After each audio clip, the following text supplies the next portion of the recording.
In the still of the night, when you're lying in bed, feeling small and insignificant in the universe, think about this.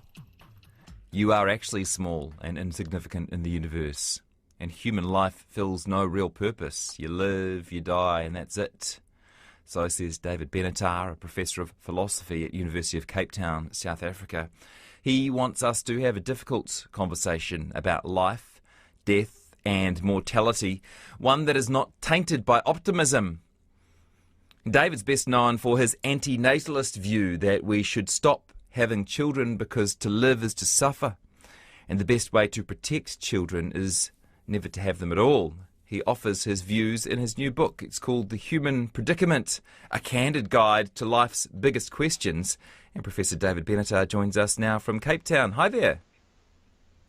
Good day, nice to be with you. Yeah, nice to chat to you as well.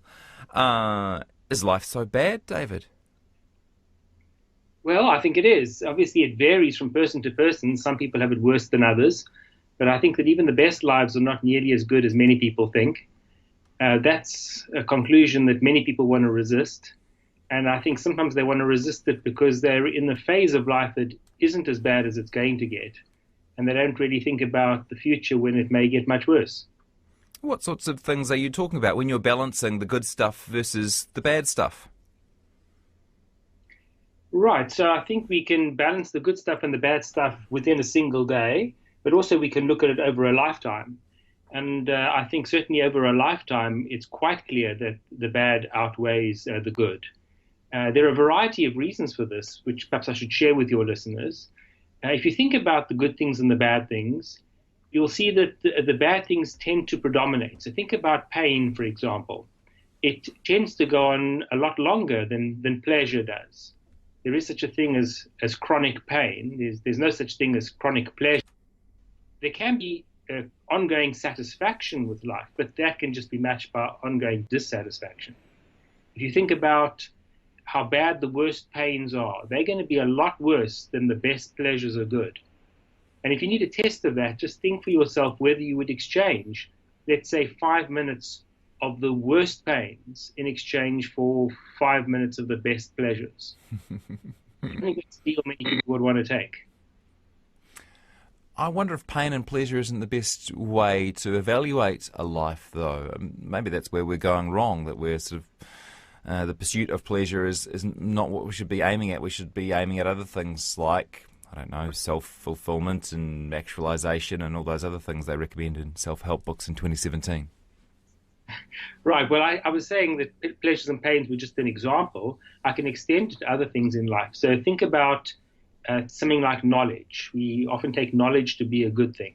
Now, if you think about a spectrum from, let's say, knowing nothing to being omniscient, to knowing everything that there is to know, where do we fall on that spectrum? We fall very, very close to the knowing nothing end of the spectrum. So if you're wanting to evaluate our lives on the basis of that attribute of knowledge, you'd have to reach the conclusion that we're not faring very well. If you think, let's say, that longevity is a good thing, and let's put the qualification longevity with sort of youthful vigor, if you put that as a good, and you think that you could live, let's say, for a second, or you could live for an eternity, where on the spectrum do we fall? Very close to the bottom end of the spectrum. So if you think about any of these sort of good things in life, or think about having your desires satisfied, of course, you're going to have more desires than you're going to have satisfied desires. And even when your desires are satisfied, they're not likely to remain satisfied for long because you'll have new desires coming in their wake. So I think if you think more broadly, you'll still see that there's more bad than good. And yet here we are. I'm enjoying this conversation. Is that a nervous laugh? Well, I'm enjoying this conversation with you. I've had a nice morning with my family. Later on, I'll take a bike ride around the city, and I wonder if either you're missing something in the theory, or perhaps I'm just not realising how unpleasant life is. Is there a little trick in my mind which is telling me that things are better than they are? Yes, I think there is a trick in your mind. So there's actually very good psychological evidence that most humans have an optimism bias. And this has been demonstrated in a variety of ways. So, for example, if you ask people to recall past events, in general, people will recall the good more than the bad. If you ask them to project into the future and see where they'll be with their careers or their personal life in the future, people tend to overestimate how good it'll be. If you ask people how good the quality of their life is, most people will say they're above average. It's just impossible for most people to be above average. And so there's actually pretty widespread evidence of this optimism bias. But the trick is that if we all believe the trick, it doesn't really matter, right? Well, not quite. So I think you're partly right. I think that believing that things are better than they actually are actually has a kind of feedback loop into the objective quality of your life. And it does make it a little bit better than it otherwise would be, but it doesn't make it the case that you're infallible. It doesn't make it the case that you're actually exactly right about the quality of your life. So there is a certain advantage to having an optimism bias. I think that it does increase the quality of one's life to some extent. Of course, there's a cost associated with it, and that cost is not least that you have a less accurate view. But another cost is that you're more likely, of course, to pass on this affliction to others by producing children. You've got a chapter in your book called To Tell or Not to Tell. So did you have hesitation about sharing your pessimistic view on life? I do, because nobody really likes to hear the downside. People like to hear chipper messages. That's why there are all these self-help sections in the bookstores. People like to go and get that cheery message. And telling people that things are much worse than they think is not a message people want to hear. And I'm also sort of acutely aware of people who might already be feeling pretty desperate and then resorting to kind of draconian action as a result of reading what I say.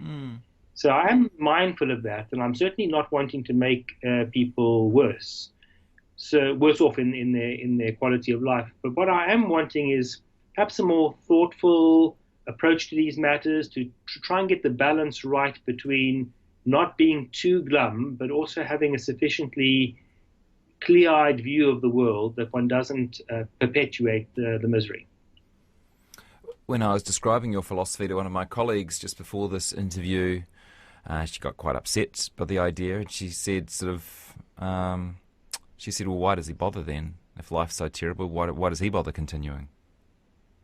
Yes, that's a common response. It sounds, if you've accurately portrayed your colleague's views, then she's rather pleasant. Most people who offer this criticism say, well, why don't you just kill yourself? And why haven't you killed yourself already? And I have a response to that. I don't think that we have to resort to suicide in response to our condition, because I think there's a difference between coming into existence and ceasing to exist. So I think that a life can be not worth starting and yet be not so bad as to be not worth continuing. I'll explain that in another way. So when we've not yet brought somebody into existence, they've got no interest in coming into existence. And by desisting from bringing them into existence, we can spare a great deal of suffering and misery over the course of a lifetime. Once somebody's here, they now have an interest in continuing to exist. And for a while, that might outweigh the interest in avoiding the unpleasantness of life. But it may well come the point, and it often, I think, does come to a point where the quality of life has dropped so low that ceasing to exist is now overall in that person's interest. Although it might still be bad for them, it's probably the lesser of two evils. And so I'm here now, and you're here now, and your listeners are here now, and I'm not recommending that anybody go off and take their own lives immediately. What I'm suggesting is there may come a time when it gets so bad that that is the reasonable response, but it's not the blanket solution for everybody all the time. I'm speaking with Professor David Bienatar. He's author of The Human Predicament, a candid guide to life's biggest questions. So what is the best way to think about having children, David, according to your theory? My view is don't have children. I know it's a sacrifice for those who want to get the joys of parenting. I think that at the moment one can get those joys in another way. There are plenty of children out there who need to be adopted, who don't have loving homes. And if one wants the experience of rearing children, I think that should at the very least be the first port of call. One should be adopting the children that don't have homes and aren't wanted. But But even if those children were not available, I would suggest that it's too selfish to have children. I know that people often say the opposite. They often say that people who don't have children are the selfish ones. But I think that if you're wanting that satisfaction of a child, and you're putting the satisfaction of that desire ahead of avoiding the misery that those children will experience sometime in the course of their life, then that's the selfish action. And this is a minority view, I should say, although there have been times over the last year or two when I've thought about a future where global warming is getting worse and worse and crops are starting to fail, and I do wonder if there might be a point in society where people decide that they don't want to inflict this world on a new generation. Yes, I think you're correct that it's a minority view, although one thing I've discovered over the years is that it's a much bigger minority than you might otherwise have thought. So I wrote an earlier book called Better Never to Have Been, where I first espoused the antinatalist position. And I've received many, many communications over the years from people who, first of all, thought they were alone in having this sort of idea and have gained some comfort from knowing that they're not. But also people who've endorsed this view to me and said that they've seen the suffering around them, or they themselves have suffered a lot and would really rather not have been brought into existence. And I think you're right, too, that it might get worse later. So sooner or later, humanity will come to an end. We don't know quite how that will happen, whether it'll happen in an instant and people won't have much time to think about it, or whether it'll be the case that because the environment steadily becomes more inhospitable to us, that humans will gradually die out. And if the suffering becomes sufficiently unspeakable on a very large level for most of humanity, then I think these ideas might gain greater currency. Of course, by that point, it'll be too late. There's one possible problem with sharing this that a lot of people listening might think life is quite good, might feel as though their life has meaning, might in particular feel like they've given their life meaning by having children, and by sharing this sort of philosophy, you in fact make life worse for them, or at least their perception of life worse. Right. Well, let me clarify that I don't think that life is utterly meaningless. I think that there's no meaning from the cosmic perspective. So if you look at that very broad view and ask, is there a purpose to human life? I don't think there is. But I don't think it follows from that individual lives can't have some form of terrestrial meaning. And there I think we do derive meaning from our relationships with other people, most obviously family, but also friends, from our contributions to the community, perhaps to humanity at large. And I don't for a moment think that those things are unimportant. I think once we are here, it's much better to lead a meaningful life insofar as it can be meaningful than to think that because nothing matters from the cosmic perspective, that it also doesn't matter from the terrestrial perspective. So although I'm offering a kind of pessimistic view, I think I'm only offering pessimism where pessimism is warranted. And where there is a more positive message, I'm willing to embrace that, and I'm happy to spread that too. Are we working towards a world that is worth living in as we get better at extending lives, making people healthier, fitter into old age, eating better? You know, as we're working on solving some of the world's problems, starvation and child abuse and you name it, are we not trying to create a world where, on whole, everyone has a pretty good time? Some people are and some people aren't. Some people are doing the reverse. But I'd say that view is too optimistic in two ways. The one is that I doubt that we could ever reach the point that serious suffering were completely eliminated. In other words, whatever we could do to alleviate suffering, let's imagine that we found a cure for cancer. Well, then you'd find that there's something else that would cause great amounts of suffering. I mean, this, after all, is the history of humanity. When we found cures for infectious diseases and people, at least in the developed world, with access to the appropriate medications and public health measures, didn't die from those things, well, they ended up dying from other things that caused suffering. So one reason why I think it's too optimistic is that I doubt we'll ever reach a sufficiently ideal point. But the other reason why I think it's too optimistic is that even if we could reach this ideal point at some time in the future, the amount of suffering that would intervene between now and then would be so vast that I think it's just not warranted. There's something sort of indecent about inflicting the sort of suffering on the intervening generations.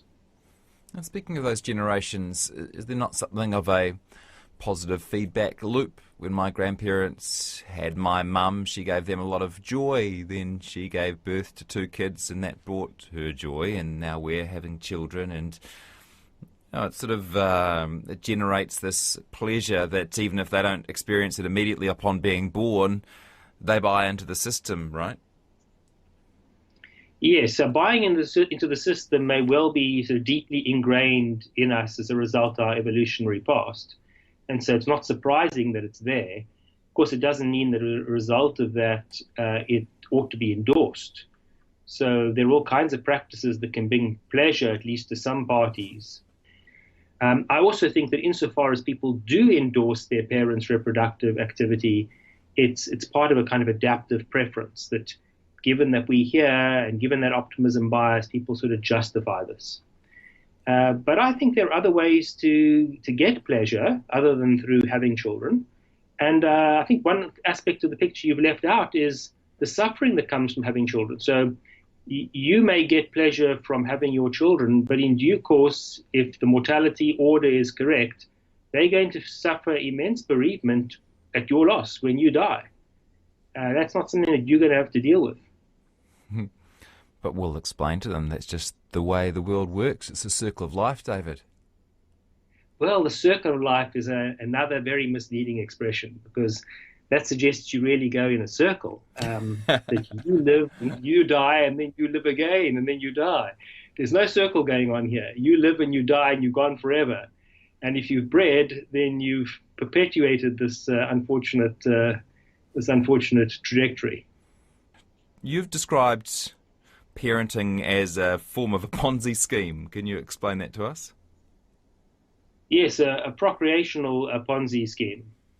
I think this connects with the ideas that you've spoken about before, because there is some benefit, obviously, to one generation of creating a new generation.